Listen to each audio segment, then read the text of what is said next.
نماز کے مستحبات 5 ہیں۔ جو چیزیں نماز میں مستحب ہیں 5 ہیں۔ نمبر 1، تکبیر تحریمہ کہتے وقت دونوں ہاتھوں کو اور ہتھیلی کو آستین سے باہر نکالنا۔ کسی شخص کی آستین بڑی ہے، چوڑی ہے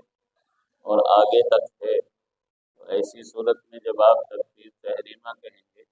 تو تکبیر تحریمہ کرتے وقت اپنے ہاتھوں کو اور ہتھیلی کو اس آستین سے باہر نکالنا۔ نمبر 2،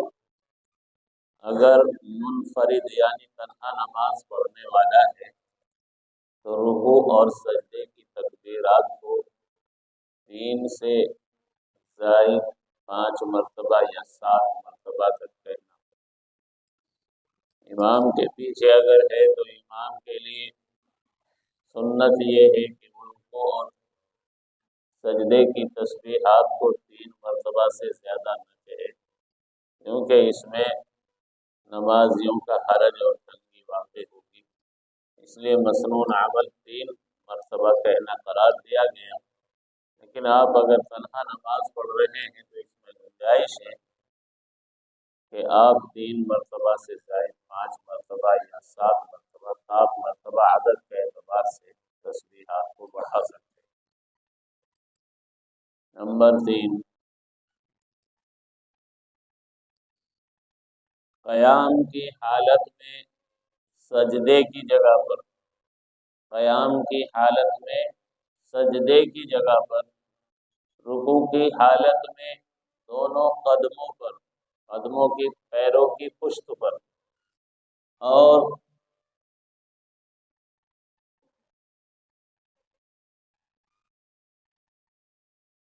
قیام کی حالت میں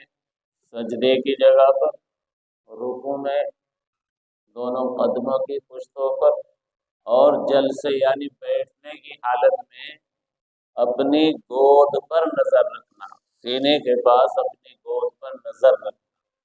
اور سلام پھیرتے وقت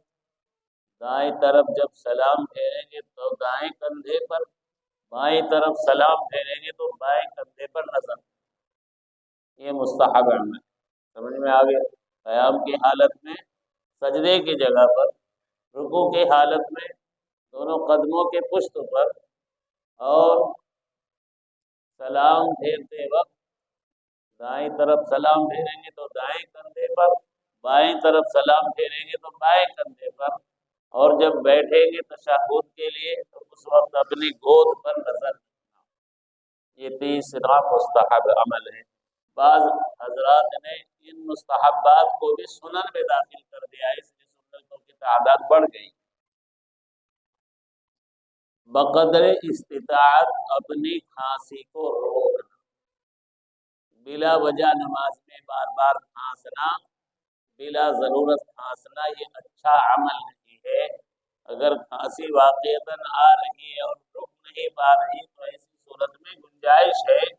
لیکن کچھ لوگوں کی عادت بن جاتی ہے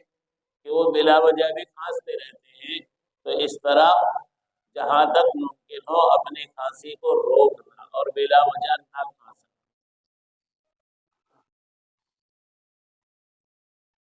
یہ چوتھا آپ کا مستحب ہے۔ اگر جمائی آنے لگے نماز میں تو جمائی کی حالت میں کیا کریں؟ اگر آپ حالت قیام میں ہیں اور جمائی آ رہی ہے تو حالت قیام میں دائیں ہاتھ کی پشت سے جمائی کو روکنا، منہ پر رکھنا۔ اگر قیام کی حالت میں، کیونکہ یہ ہاتھ اوپر رہتا ہے،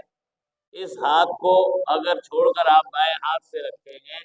تو یہ عمل کثیر ہو جائے گا، نماز فاسد ہو جائے گی۔ اس لیے اس کا خیال رکھا گیا اگر آپ حالت قیام میں اور جمائی آ رہی ہے تو دائیں ہاتھ کی پشت سے آپ ہتھیلی سے اپنے منہ پر رکھ لیں، جمائی کو روکیں۔ اور باقی حالتوں میں جبکہ آپ کا یہ بائیں ہاتھ خالی ہے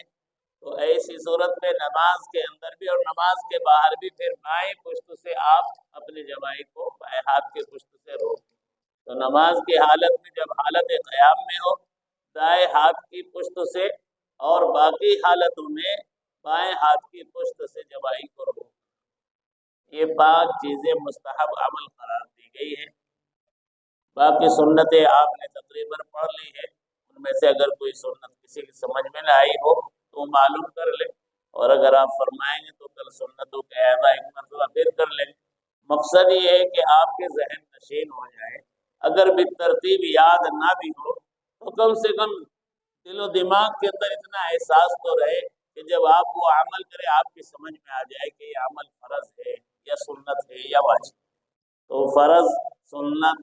واجب، مستحبات، جب یہ چیزیں بار بار آپ سنیں گے، سمجھیں گے، بولیں گے، پڑھیں گے تو انشاءاللہ یہ چیزیں عمل کے وقت یاد آتی رہے کہ میں قیام کی حالت میں ہوں تو قیام کیا ہے فرض ہے،